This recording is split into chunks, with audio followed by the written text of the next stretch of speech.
His favorite thing to do is to lead shore parties to attack the enemy. Guess what? He has a cannonball take his head off. So much for drinking too much in a battle.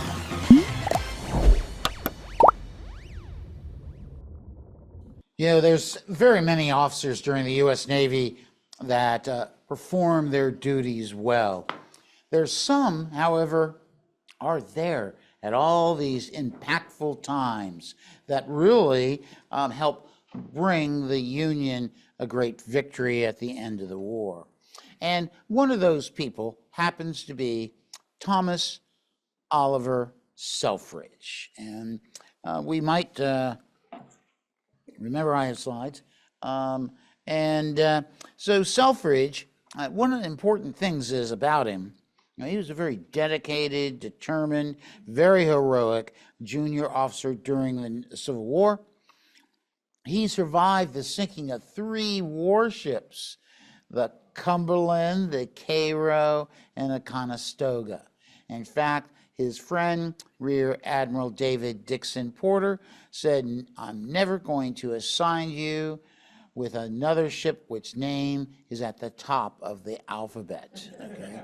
So, you know, and there's reasons for that. He's one of the few men who commands an ironclad that is going to be attacked by a dismounted cavalry brigade. Now, you think about an ironclad, and he's in the Osage, which is a river monitors type vessel, paddle wheels, runs aground during the Red River campaign, and oh my gosh, they're stuck there, and there's one crazy guy, Brigadier General Thomas Greene, is going to say, we're going to capture that vessel. Now, Greene was a veteran of the War of Texas Independence. He was a veteran of the Mexican War. He used to be clerk of the General Assembly of Texas. I mean, this guy was a big shot. He had one trouble. Most of the time, he's great, you know, articulate, but he had a problem if he took a drop of liquor, you know. So before this attack, he drinks a bottle of, it's called Louisiana rum. And they said, you know, when he drank that, he became Old Bursthead. And the reason why they called him Old Bursthead, in other words, he's crazy, but what he does, he attacks this ironclad commanded by Thomas O. Selfridge. Selfridge will later write, I can't believe they're trying to capture us. So Greene, who's at the front of his men on the horse, guess what? He has a cannonball take his head off. So much for drinking too much in a battle. So I think what's great about Thomas O. Selfridge is his father as well. And he and his father, Thomas O. Selfridge Sr., are going to be the first 2 living son and father admirals, believe it or not. And so his father was, of course, joins the Navy as a midshipman in 1818. By 1827, he's going to be promoted to lieutenant. He serves in several squadrons. Then he's assigned to the Pacific Squadron.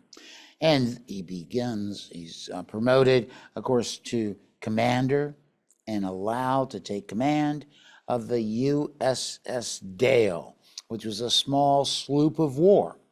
Well, this is 1858, and the United States has subdued Alta California, so now they want to go and subdue the Gulf of California, and Selfridge uses its ship to blockade several ports, including Guatemala, and he will actually, his favorite thing to do is to lead shore parties to attack the enemy.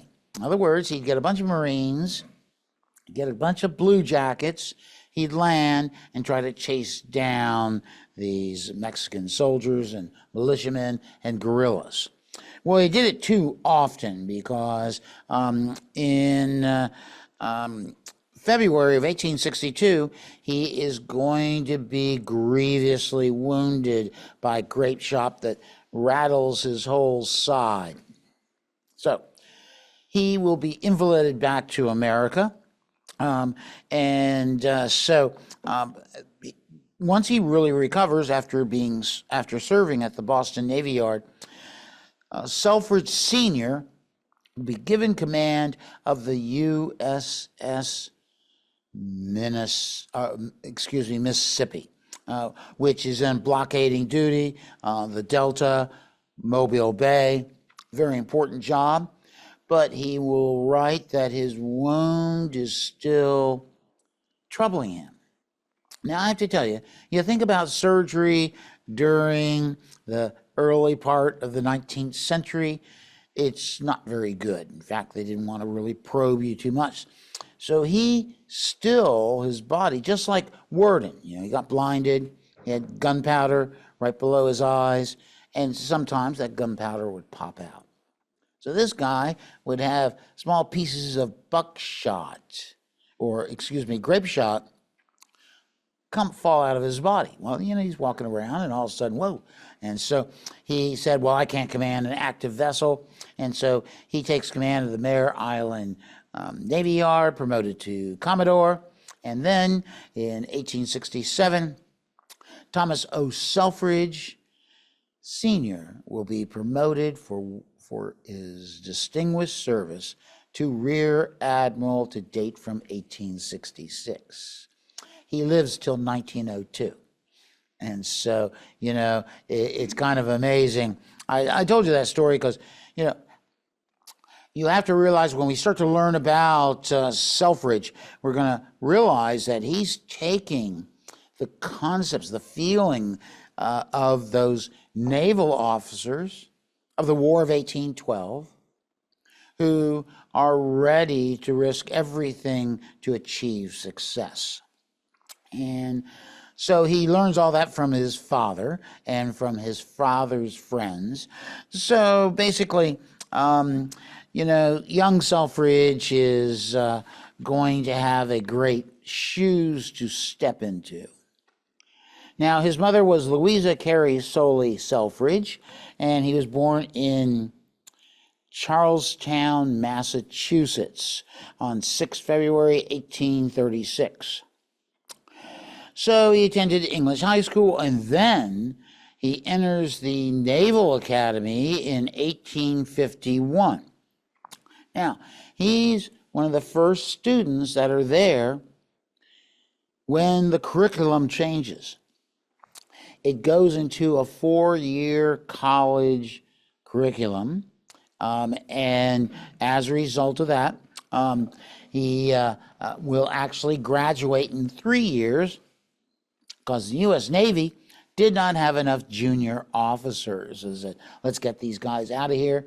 It's like at West Point during World War II. You've studied enough, you need to go to the battlefront. So Selfridge will actually, when he graduates in 1854, he will be one of 6 graduates that year. And he is the first in his class, and it is said that he received the first diploma issued by the United States Naval Academy. So that makes him pretty fancy, I guess. And so right away, he's going to be sent to join the United States frigate, which was a Resede frigate, used to be a ship of the line, Independence. He serves on that with the commander of the Pacific Squadron, Josiah Tatnall, Commodore Josiah Tatnall. And Tatnall will, of course, later be, I guess, his opposing officer during the Civil War. So one thing that was really great, he's promoted to past midshipman, but then he's assigned to the Coastal Survey. This duty that starts in 1857 is going to impact the rest of his career, because his first duty was to chart the Hudson River, the Rappahannock River, and as we all know, back before dredging, these rivers all shift and change with their sandbars and so forth. So he then, after successfully doing this, and making maps, he will be assigned to the Vincennes on slave patrol off Africa. His ship does capture one slaver, which means those people will be set free, which to Selfridge, he thought that was important. Now, Selfridge is going to be promoted to lieutenant and assigned to the USS Cumberland.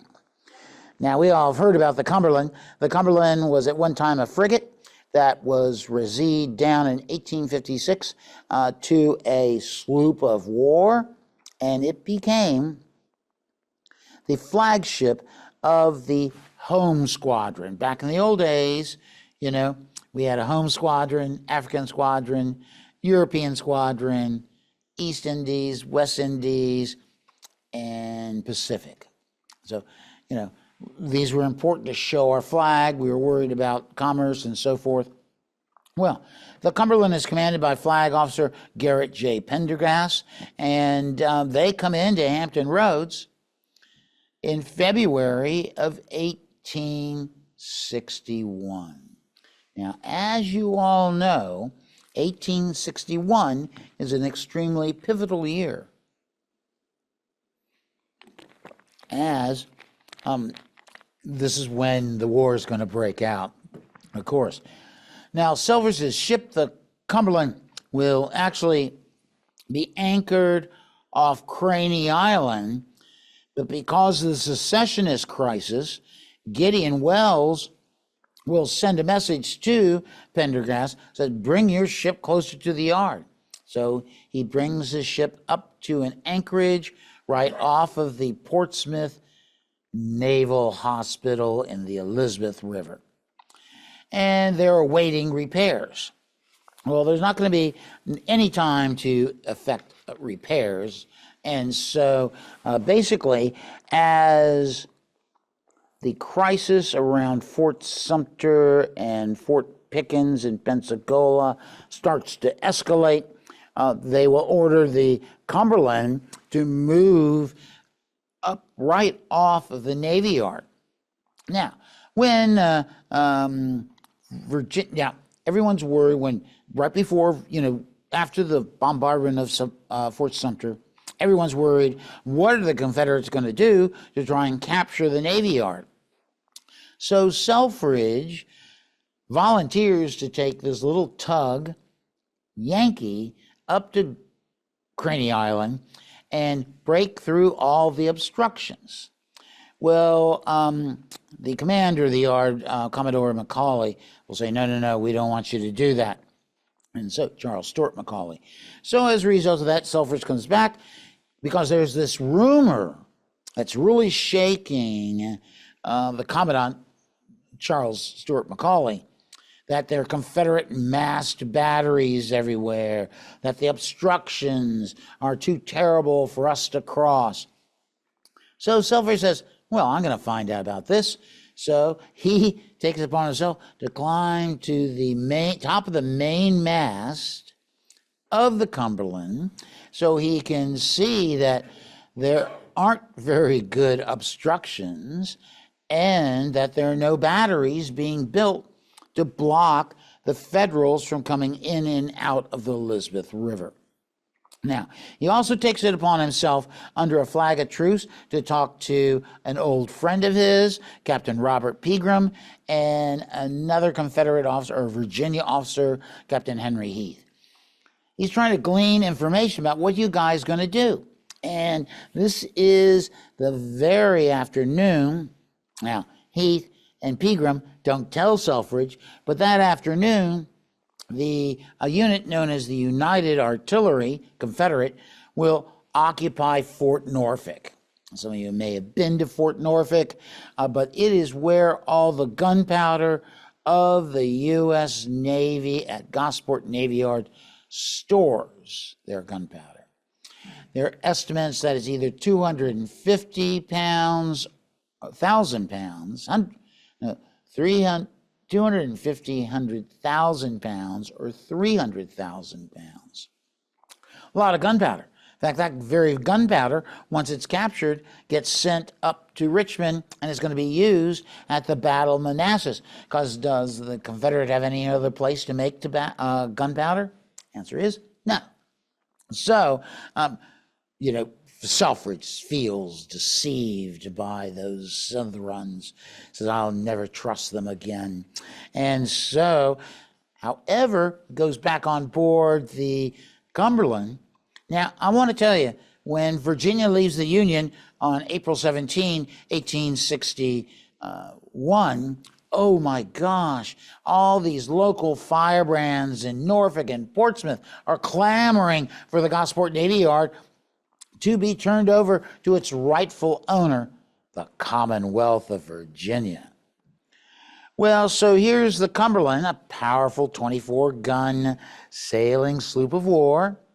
And so some of these firebrands will get little steamers, and they'll come by and they'll harangue the crew members of the Cumberland. In fact, one group came up and, Selfridge was commander of the bow pivot gun, which was a 10-inch Dahlgren. Bad news for anybody.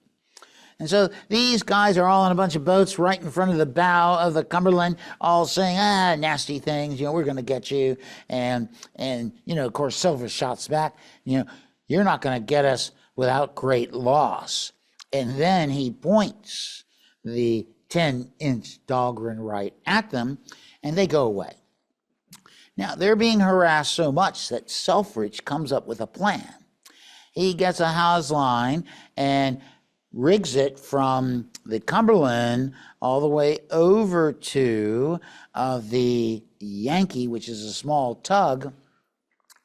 And so the Confederates, or not yet Confederates, the Virginians, are going to clamor, we're going to capture that Yankee, we're going to capture this. And so as they all approach in their little steamers, they then, Selfridge will have the rope pulled tight so that as the little Confederate steamer goes by, their smokestack is dropped off. Most of the men on the deck are what? Thrown into the water. That will teach you, says Selfridge. Well, so Selfridge is there when the burning of the Gosport Navy Yard happens. He participates in the burning. He, of course, escapes with the Cumberland that the early morning of April 21st, 1861. Now, Selfridge is a real go-getter, and so he is part of the Cumberland. The Cumberland captures 7 blockade runners. It's hard for a sailing ship to do, but they're capturing other sailing ships. And in fact, the Confederates say, how can you do that? And Selfridge delivers a note from his commander, Pendergast, says, we are at war, and so you have property we can take. Selfridge, happy about that? He says, we really need to take it to the enemy. So Pendergast gives him the authority to take the little tug Yankee and go up the York River. On May 6th, he chases a local steamer all the way up near West Point, comes back down. That evening, arriving at Gloucester Point is going to be the Richmond Howitzers, which is a local unit formed in Richmond, led by George Wythe Randolph, grandson of Thomas Jefferson. Wow, they set up their cannon at Gloucester Point. And so the Yankee comes again. And so, and the Yankee fires a gun so they see some activity. It's only got one pop gun. And all of a sudden, the Confederates, well, they only have 3 guns, but they fire back. Then the Yankee fires again, and the Yankee starts to turn. The Richmond howitzers actually fire a shot that they say hold the Yankee, but it didn't. It missed. But the big thing is, the Yankee realized there was too much organized defenses, and so Selfridge brings it back down to Hampton Roads. Now, so this is a great thing. Selfridge is also going to be on the Cumberland during the capture of Hatteras Inlet on 28 and 30 August 1831. It learns a lot about bombardment. You know, that's the first time U.S. Navy had put itself in a semicircle. The Cumberland was being towed, but so that they could continue firing at the Confederate forts, and yet the Confederate forts had moving targets, and they weren't very good. And guess what? Hatteras Inlet is going to be captured by the Federals.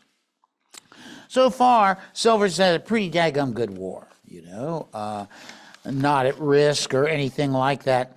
But he is going to be on board. Now, he's one of the people that are complaining, where is that Merrimack? We heard it was coming out some time ago. In fact, he was heard to say, I'd wish she'd come out and we would have a run on her. And we're surely to destroy her. Well, you know, story doesn't go that well for Selfridge, because when the Virginia comes out on March 8th, 18... Wait a second here. I apologize. I forget. You know, I get so caught up in storytelling. This is the Mississippi, commanded by his father. It's a paddler. There is Junior. This is a Civil War era carte de visite of him. Now, okay, that ship to the far right happens to be the Cumberland. And so they're off Newport News Point along with the USS Congress and a armed tug known as the Zouave.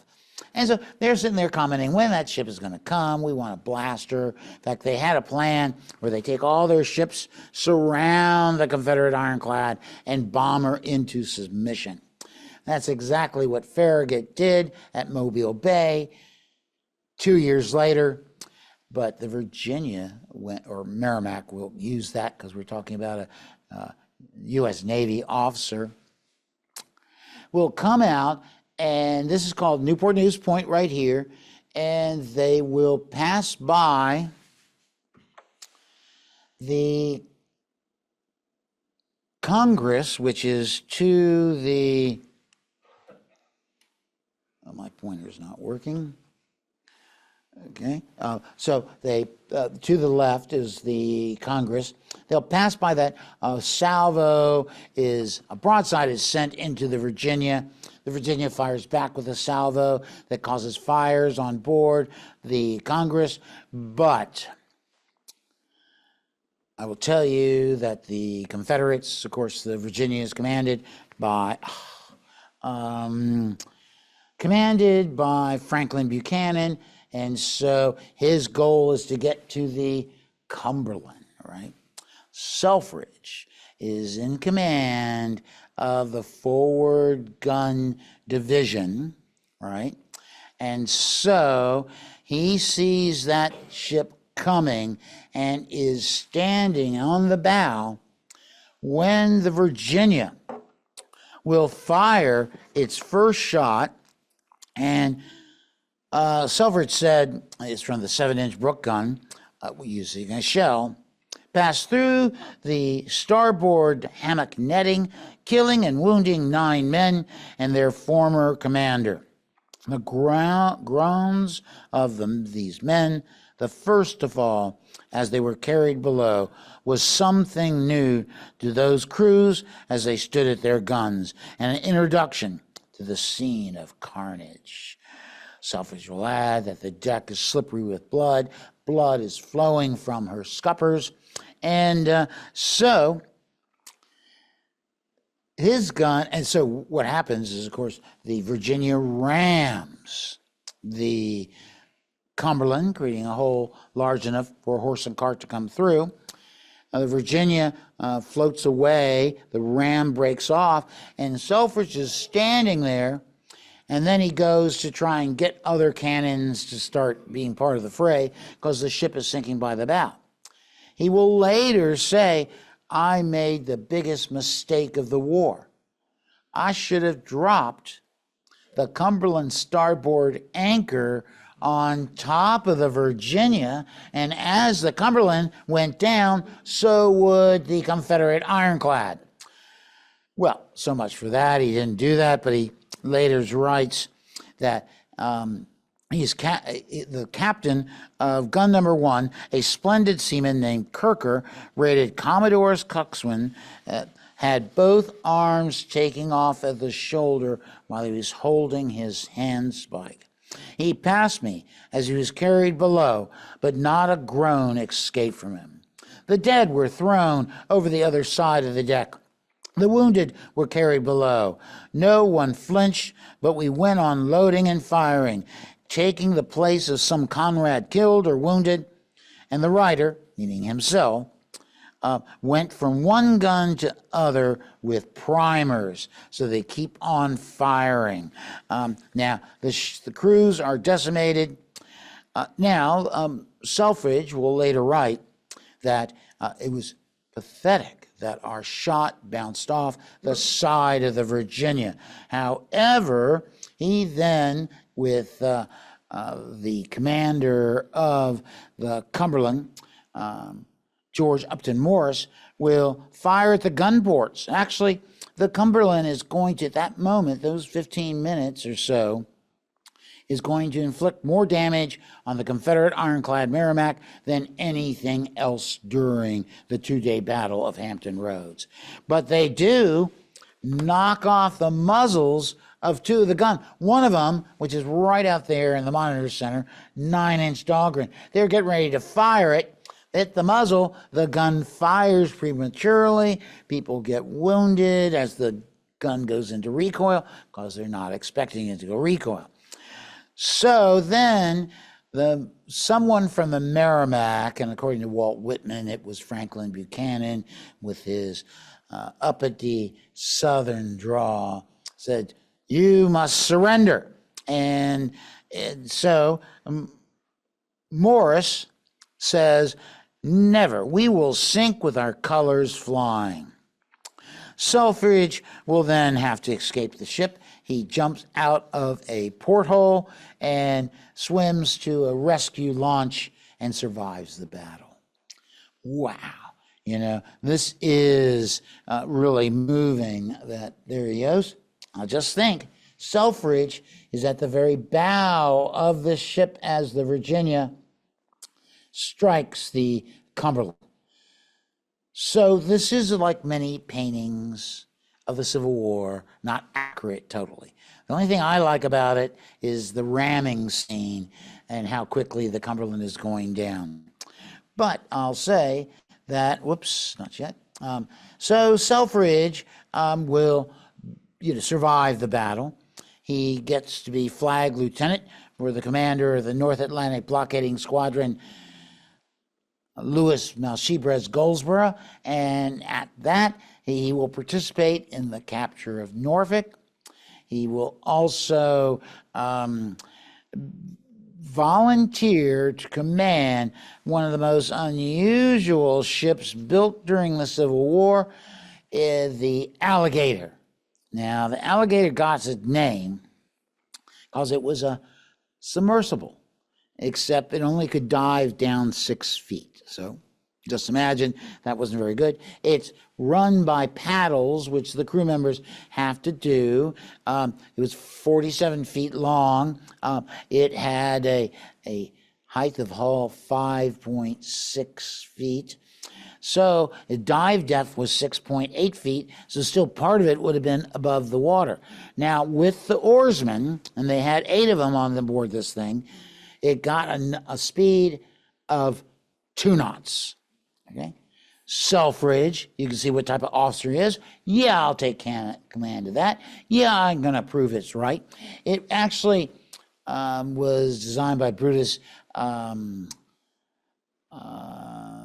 de Villeroy, and he will, of course, not call it the alligator. It calls it his own invention.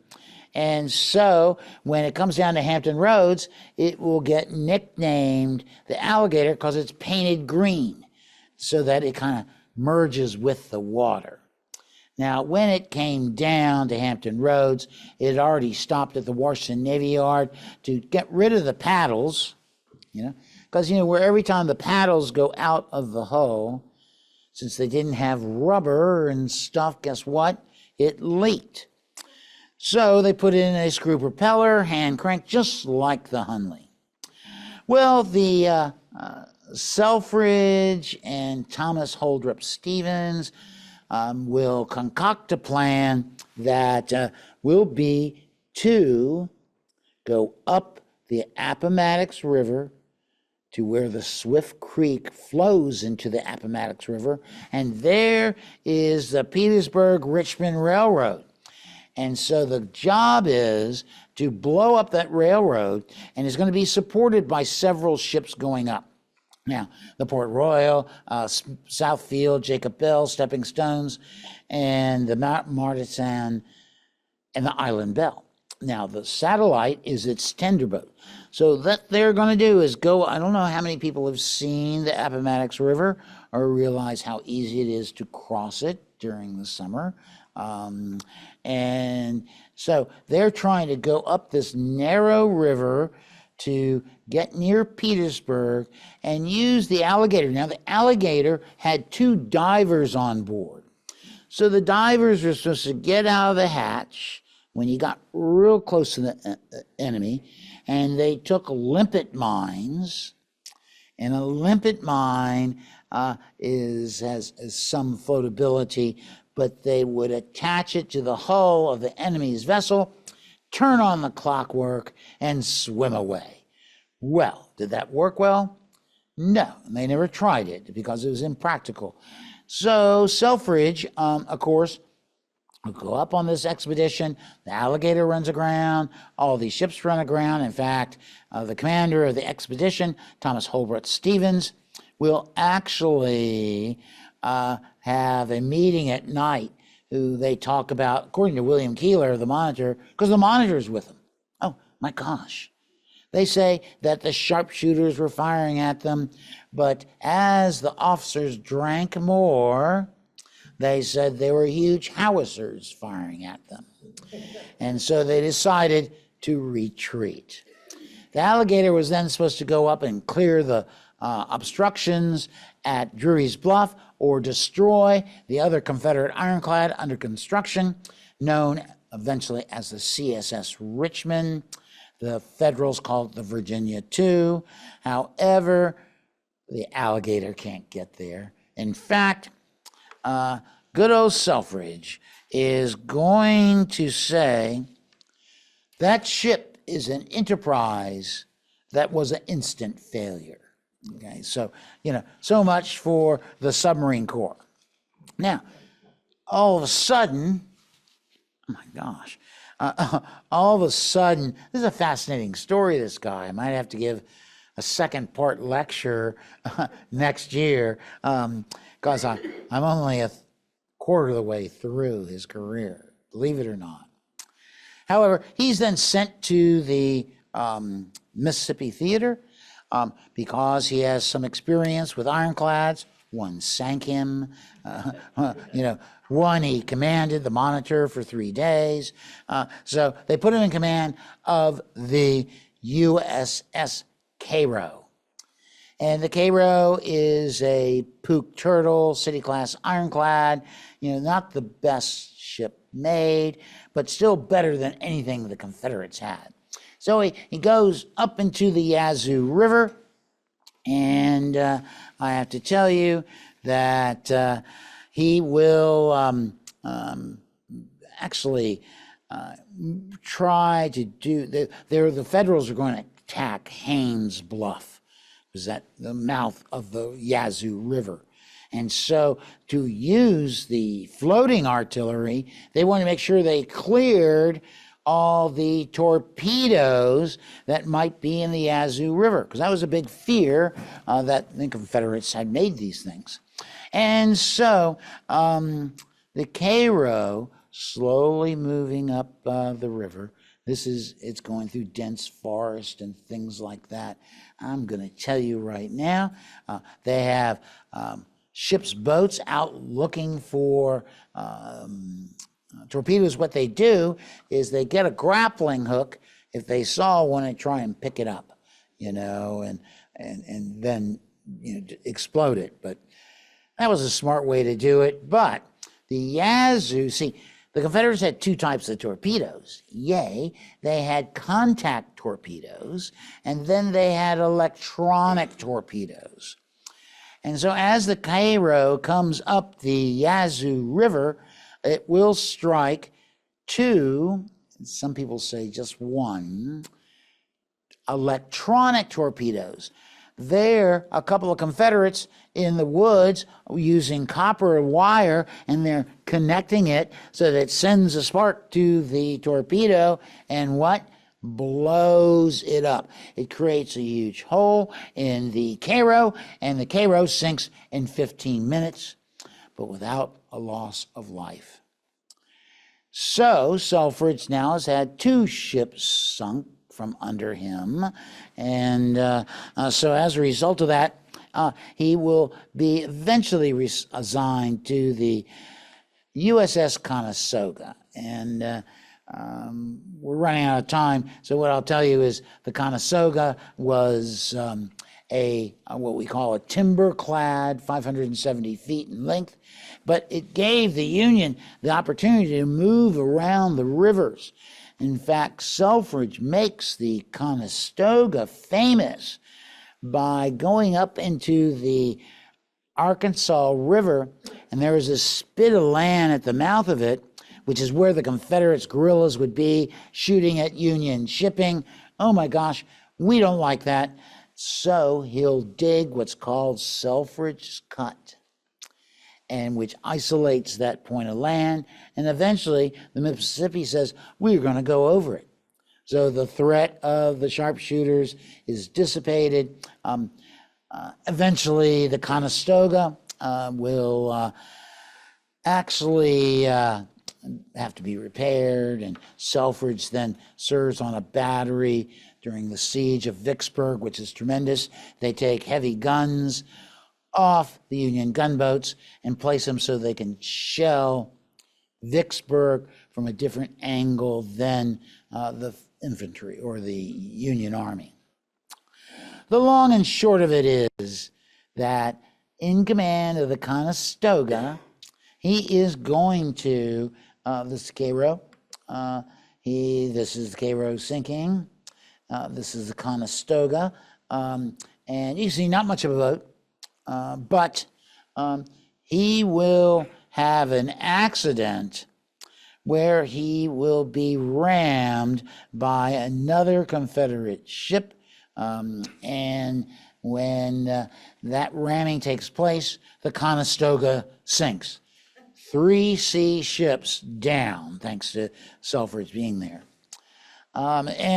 So he will take command of this experimental ironclad, the Osage.